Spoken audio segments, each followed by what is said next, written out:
पहलगाम हमला, ऑपरेशन सिंदूर और उसके बाद भारत पाक तनाव में गुरुवार रात अहम मोड़ आया, जब पाकिस्तान की तरफ से भारतीय शहरों फिर हवाई अड्डों और सैन्य ठिकानों पर निशाना बनाने की कोशिश की गई। भारत की तरफ से पाकिस्तान को जवाब दिया गया। S-400 सुदर्शन चक्र से आखिर पाकिस्तान या पूरी दुनिया इतनी डरती क्यों है, आइए जानते हैं। यह दुनिया का सबसे advance long range air defence missile सिस्टमों में से एक है। भारत ने इस एयर डिफेंस सिस्टम को रूस से खरीदा है। रिपोर्ट के अनुसार देश में ऐसे 3 एयर डिफेंस सिस्टम ऑपरेशनल है और साल 2026 तक 2 और सिस्टम आ जाएंगे। S-400 एक mobile SAM surface to air missile system है। यहाँ मोबाइल से मतलब है कि एक जगह से दूसरे जगह इसको आसानी से पहुंचाया जा सकता है।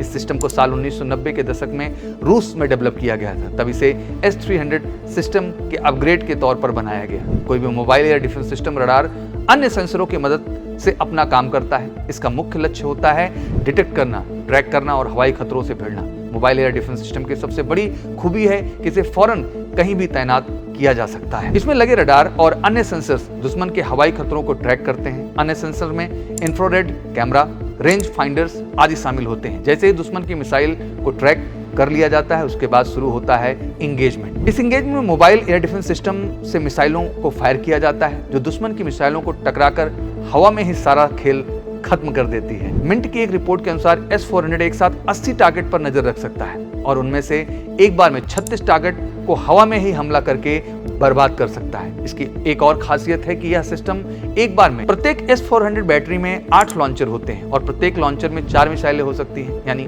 एक बैटरी में कुल 32 मिसाइलें तैनात हो सकती हैं। इसकी मिसाइल्स में 40N6 एक लॉन्ग रेंज मिसाइल है जो कि 400 किलोमीटर तक जाकर दुश्मन की मिसाइल फाइटर जेट को तबाह कर सकती है। 48N6 की रेंज 250 किलोमीटर तक है और वहीं पर 9M 9XE और 9M 9XE2 शॉर्ट रेंज मिसाइलें भी हैं जिनकी रेंज 120 किलोमीटर तक की है। ये सभी तेजी से दुश्मन मिसाइलों की ओर बढ़ते हैं और उनसे टकरा करके उन्हें खत्म कर देते हैं। ऑपरेशन सिंदूर की सफलता के बाद पाकिस्तान बौखलाया हुआ है। इसका भारतीय सेना लगातार मुंह तोड़ जवाब दे रही है और अभी तक किसी भी तरह की हताहत की कोई खबर नहीं है। तो मुझे लगता है कि भारत की अपने आप में एक बड़ी विजय है और हम सबकी दुआएं, आशीर्वाद और साथ हमेशा इंडियन आर्म फोर्सेस के साथ है और हमें पता है भारतीय सेना विश्व की नंबर 1 सेना है। जय हिंद, जय भारत।